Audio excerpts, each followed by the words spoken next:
Welcome to our webinar. This session will introduce and provide an overview of the Special Education Parent Advisory Groups in New Jersey Guide to Developing and Conducting an Effective Cpad.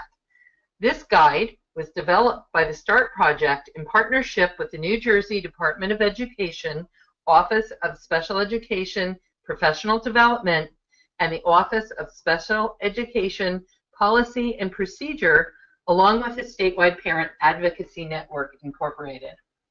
We are hoping that you will receive a good overview of the purpose and intent of the guide during this webinar.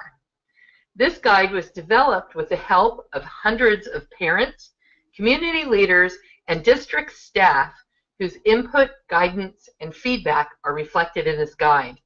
The input was collected through forums, online surveys, and direct interviews to present best practices in the development and ongoing coordination of SEPAGs in New Jersey. The very teamwork and collaboration that are at the core of IDEA are also at the core of Special Education Parent Advisory Group process. Special Education Parent Advisory Groups, or SEPAGs, engage parents, community leaders, and school district staff and collaborative teamwork to improve education, not only for those with disabilities, but for all children. SEPAGs ensure that there is a forum for meaningful parent input to the school district with the opportunity for system-level change. The key to any successful partnership is meaningful collaboration and exchange of ideas. This guide was developed with this in mind and is intended to offer a roadmap for parents and professionals to help bring stakeholders together, to suggest strategies, to help stakeholders engage in dialogue, and offer best practices to help them work together to benefit the local community. The State Technical Assistance and Resource Team, or START project, offers programs and services that support the engagement of families to improve outcomes for students, including developing and supporting special education parent advisory and support groups in communities and school districts. So the START project helps parents to become informed and active participants in their child's education, helps to partner with educators in improving educational programs for students with disabilities, and particularly in the area of inclusion, and start and strengthen special education parent advisory groups or parent support groups in your area. Presenting today will be myself, Karen Antone, the START Project Director, along with parent group specialists Stephanie Babbitts and Debbie Esposito. We start with our content and introduction page. The introduction describes how the Individuals with Disabilities Education Act, or IDEA, and how parent-educator collaboration are at the core of IDEA and the Cpag process to improve education for all children. It emphasizes the partnership and collaboration are the keys to effectiveness, and that every Cpag will look different based on the unique needs of the district and active participation in the group. This guide is intended to offer a roadmap to help bring stakeholders together and offer best practices to help them work together to benefit the local community. I'd like to introduce Stephanie Babbitts. Thank you, Karen. The guide was set up to be parent-friendly, easy to follow, and with caption boxes, so readers can easily find the information they are seeking. Page 3 includes the New Jersey regulation requiring that every district have a Cpag in place, and the notation that you will find throughout the document that collaboration and inclusion are essential to success. This page has the first mention of the Cpag being parent-driven, as well as systemic challenges. We will go into more detail on these topics as we look further into the guide. On page 4, we begin with the purpose and function of a Cpag, including membership and the importance of parent input. There is a focus on including parents with children in out-of-district placements and making Cpags as inclusive as possible. On page 5, we share some of the possible benefits of a Cpag, as well as what a Cpag is not. And I'd like to point out each of the key points in a Cpag is not box. On page 6, why be involved in a Cpag? By providing input on systemic issues, parents can work collaboratively with school leadership to improve programs and outcomes for children. At the end of each chapter, there is a takeaway section to summarize the information in the chapter. Debbie? Thank you, Stephanie. Chapter 2, Parents as Advisors, highlights some of the benefits of a Cpag. Here we have the best practices of the parent-driven process and emphasis of parent input. We also present important questions to ask to ensure an inclusive, collaborative process with a focus on systemic issues. Keywords here are respect for larger vision, shared goals, and the big picture. It is important to differentiate between individual and systemic issues. Included is a quote from a school district leader and the reminder that individual issues should be referred to the case manager or district chain of command. The quote reads, "Both parent and school professionals involved with the Cpag need to drop their egos, fears, and agendas that don't go anywhere. It is not easy to do, and it takes time and patience on both sides. But when parent advisors bring well-organized insight and suggestions to me, we can work together as a team to set priorities and get results." Page 10 is an example of an individual issue uncovering a systemic issue and how that district and Cpag were able to come to satisfactory resolution. Here we have another parent comment and Chapter 2 takeaways. Bullets highlight that Cpag should be parent-driven and parent-led. They should provide avenues for parent input. They should address systemic issues. They also highlight the benefits of communication and mutual respect. And also, very important, solutions can be no cost to the district. Back to Karen. With over 600 districts in New Jersey, each Cpag is unique. Chapter 3 covers the basics of building an effective Cpag. This slide is an introduction to Chapter 3, which will cover starting a group, resources, structure, building the group, and tips for best practices. Here we have our quick start guides for parents and districts. The live links will bring readers directly to the New Jersey Department of Education Office of Special Education Programs and START project websites. Here we go in depth for parents working with a district to start or increase the effectiveness of a group. Note the tools for change, best practice, and tips are included on this page.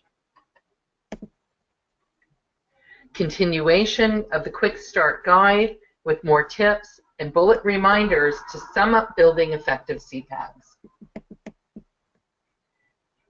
Then we have a Quick Start checklist for Cpags, along with some strategies to build parent engagement. Then we end this chapter with a quote from a parent member, and then again summarization in the takeaways from the chapter. Stephanie? Chapter 4, Collaboration and Partnerships. This emphasizes that best practices are parent-directed and parent-led, with support and partnership from the school district. Page 19 highlights how to initiate a partnership. On the parent side, notice parent-led meetings for open communication supported by the Director of Special Services, and quarterly meetings to share input from the meetings. From the district-initiated partnership, again, parent-directed organizing their own activities. And the comment in blue at the bottom reinforces parent-directed with district support. On page 20, we look at 5 tips for collaboration. This page is for parents as well as educators. Number 1, establishing ground rules. Number 2, listen without judgment. Number 3, tips to establish mutual trust and accountability. 4, viewing from different angles and perspectives to help facilitate a solution. And 5, don't forget to record and celebrate successes. It's all about improving outcomes for children with disabilities. On page 22, we look at ideas into action, reaching yes with the district leaders. The key here is share and inform, not threaten or complain. Remember to give feedback and offer thanks.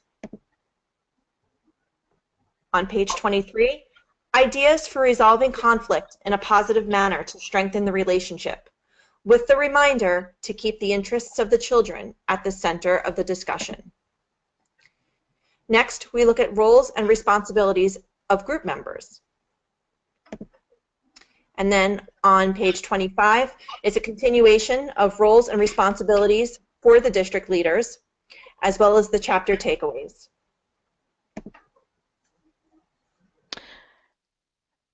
Chapter 5 defines input with some strategies to solicit and maximize input from parents. Page 27 lists some communication strategies to help promote the Cpag. Here are some ideas for supporting diversity along with the Chapter 5 takeaways.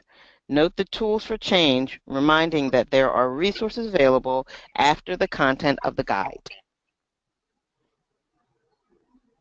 Chapter 6, turning ideas into action. So what do we do with the input? Here we find some strategies and a quote from a school leader. Some possible topics for input are listed here.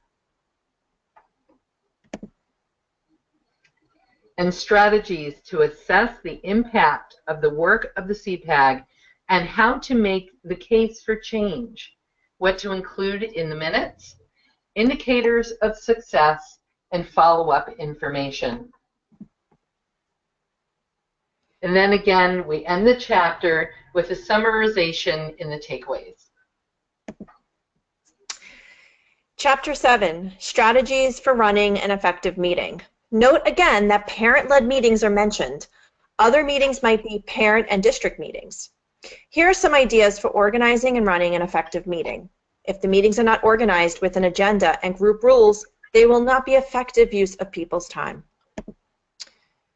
Page 34, information about agendas and minutes. Note here that every meeting should have an agenda. The back of this guide includes agenda templates. Reaching agreement and helping parents feel welcome, with a quote from a parent and a Cpag member. And on page 36, ground rules for meetings, building an outreach list, and Chapter 7 takeaways. Debbie? Thank you.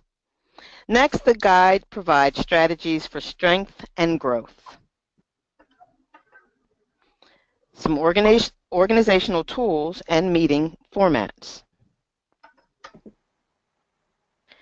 Here we have outreach and more strategies to ensure good communication and that the diversity of the district is reflected in the Cpag. We conclude Chapter 8 with more takeaways.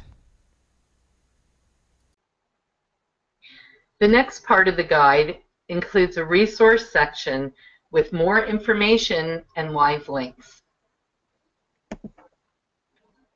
Here are the resources continued, and please note that we have Robert's Rule of Order and how to run cafe-style meetings, which facilitate open and intimate discussion and also include everyone in the group. On page 42, we have tools for change. Here you will find sample mission statements. On page 43, what to include in the flyer. On page 44, some sample Cpag bylaws. And on page 45, sample agenda and minutes. On page 46, tools for gathering input. Note that there is a column to check for individual or systemic issue. Sometimes an individual issue can uncover a larger systemic issue. So it is important to use the tools that will initiate the conversation. On page 47, we have the tools for workshop reflection and questions to ask after the meeting or a workshop. Karen? Then the Cpad guide ends with acknowledgments. We would like to acknowledge and thank the hundreds of parents, community leaders, and district staff whose input, guidance, and feedback are reflected in the guide. And we have here the people from SPAN that have helped with putting this guide together, and also from the New Jersey Department of Education. We'd like to mention that this project was funded 100% by New Jersey's federal special education grants to state under IDEA Part B funds. Here are the contacts for the statewide Parent Advocacy Network. And on the last slide, we have the contact for the SPAN START project. Please visit our website. You will find a copy of this webinar on the website, along with more tools and resources to start, run, and develop an effective special education parent advisory group. Thank you for attending the webinar.